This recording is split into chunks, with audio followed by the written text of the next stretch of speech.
Panorama group, जो सोचता है वो करता है। आपके अपने सपनों का आशियाना। चुनाव आयोग पर तेजस्वी यादव के गंभीर आरोप।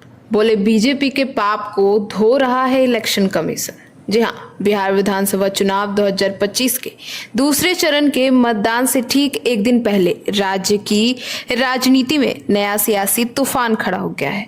नेता प्रतिपक्ष तेजस्वी यादव ने सोमवार को पटना में एक प्रेस कॉन्फ्रेंस कर चुनाव आयोग और एनडीए सरकार पर तीखा हमला बोला।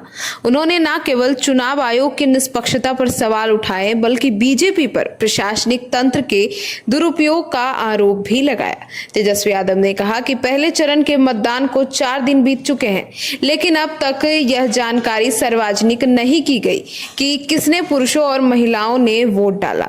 उन्होंने आरोप लगाया कि चुनाव आयोग क्या कर रहा है, बीजेपी के पाप को धो रहा है इलेक्शन कमीशन। उन्होंने कहा कि पारदर्शिता का अभाव यह दिखाता है कि कहीं ना कहीं सत्ता पक्ष के दबाव में काम हो रहा है।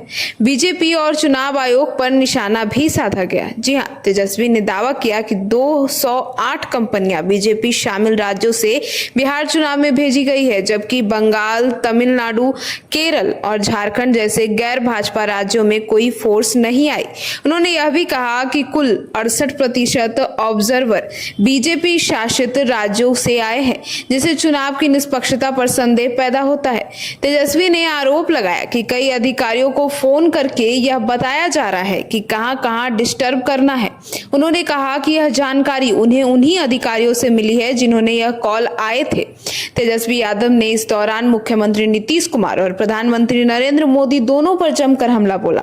उन्होंने कहा कि पिछले 20 सालों में डबल इंजन की सरकार ने बिहार को सिर्फ पलायन, बेरोजगारी और पिछड़ापन दिया है। उन्होंने कहा कि अगर डबल इंजन की सरकार चाहती तो बिहार आज नंबर 1 राज्य होता, लेकिन आज पढ़ाई, कमाई और दवाई के लिए बिहारियों को बाहर जाना पड़ता है। अब जनता बदलाव चाहती है। उन्होंने दावा किया कि अब तक 171 रैलियां कर चुके हैं और हर जगह जनता बदलाव के मूड में है। हर जिले में, ब्लॉक में लोगों ने कहा कि इस बार काम की राजनीति चाहते हैं, बयानबाजी नहीं। तेजस्वी यादव ने बीजेपी पर आरोप लगाया कि वह बिहार को उपनिवेश बनाना चाहते हैं। उन्होंने कहा कि भाजपा धन, बल और झल से जीतना चाहती है, लेकिन इस बार बिहार के लोग करा रहे हैं। और उन्होंने प्रधानमंत्री मोदी पर निशाना साधते हुए कहा कि उनकी भाषा नकारात्मक है, उनके पास कोई विजन ही नहीं है, वे सिर्फ चुनावी भाषणों में लोगों को गुमराह कर रहे हैं। तेजस्वी यादव ने एनडीए नेताओं पर अपराधियों को संरक्षण देने का आरोप लगाया। उन्होंने कहा कि सम्राट चौधरी, मंगल पांडे और दिलीप जायसवाल जैसे नेताओं का भ्रष्टाचार नहीं दिखता, लेकिन मेरे काम पर सवाल उठाते हैं।